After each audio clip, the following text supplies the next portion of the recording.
For decades, we used two-drug chemotherapy, and that's how we treated the majority of our lung cancer patients. Over time, we've tried many times to see if we can add more benefit to a two-drug regimen. This has resulted in more failures than successes, but one of the key successes that occurred by adding a third drug to a two-drug regimen was with bevacizumab or Avastin. This data was presented and published in the New England Journal of Medicine. It was considered one of the first breakthroughs in the early 2000s, where adding Avastin to chemotherapy improved survival, overall survival, for patients with non-squamous, non-small cell lung cancer. So why Avastin? What is it? Well, Avastin is one of those drugs classified, as we talked about, a VEGF, but it is an angiogenesis-targeted drug. Again, what is angiogenesis? This is where these types of drugs attack blood vessels, and they inhibit or stop blood vessels from growing.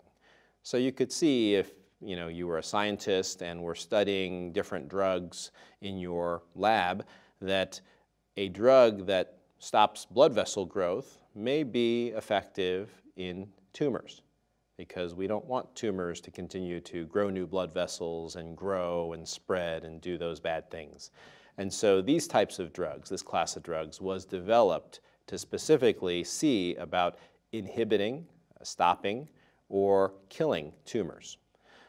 And in lung cancer, this was the first trial that demonstrated improved survival by adding Avastin, again, one of these angiogenesis inhibitors, to chemotherapy.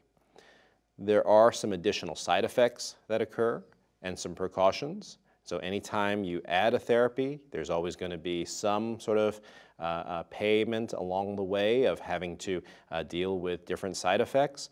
But for the most part, if managed well, and if the appropriate patients are treated with Avastin, again, there seems to be very good tolerability and definitely increased survival.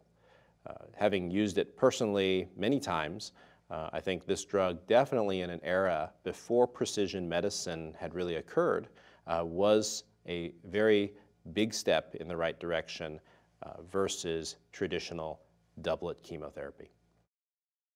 Angiogenesis, or growth of blood vessels, is a critical part of tumor biology, how the tumor gains access to a blood supply.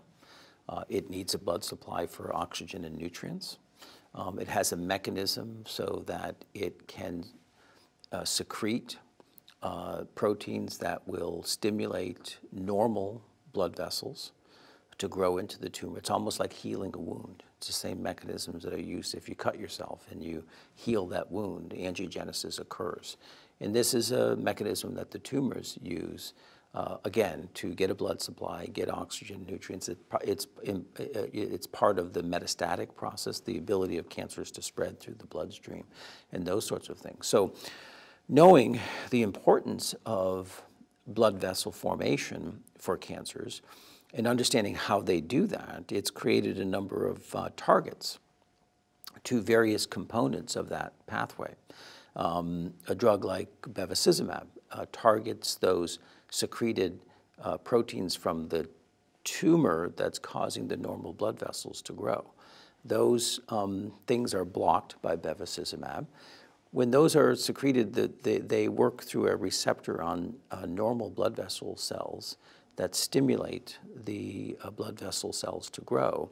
We also have another antibody called ramucirumab that inhibits those receptors on the normal blood vessel cells. So understanding the mechanism of how tumors do this has really allowed us to create some therapeutic approaches that we didn't have more than a decade or so ago.